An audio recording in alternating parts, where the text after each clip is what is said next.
জানেন কি ভগবান জগন্নাথ দেব কেন প্রতি বছর রথযাত্রার সময় নিজের মাসির বাড়ি ছুটে যান? কথিত আছে শ্রীকৃষ্ণ যখন নন্দগ্রামে থাকতেন তার বিশেষ প্রিয় ছিল মাসির গন্ডিচা মায়ের বানানো গরম পোড়া পিঠে। মাসি তাকে দেখলেই বলতেন, এসো লালা, আজ তোমার জন্য বিশেষ পিঠে বানিয়েছি। কৃষ্ণ হাসতে হাসতে দৌড়ে গিয়ে বসতেন চুলোর পাশে। তার গরম গরম পোড়া পিঠে খেতে খেতে বলতেন, মাসি তোমার পিঠের স্বাদ তো স্বর্গেও নেই।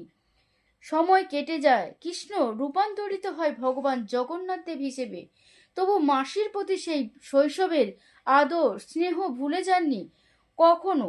তাই প্রতি বছর রথযাত্রার সময় জগন্নাথ দেব মাসির বাড়ি অর্থাৎ গন্ডিচা মন্দিরে যান, যেখানে বিশ্বাস করা হয় গন্ডিচা দেবী আজও তাকে ভালোবাসা দিয়ে পড়া পিঠে নিবেদন করেন।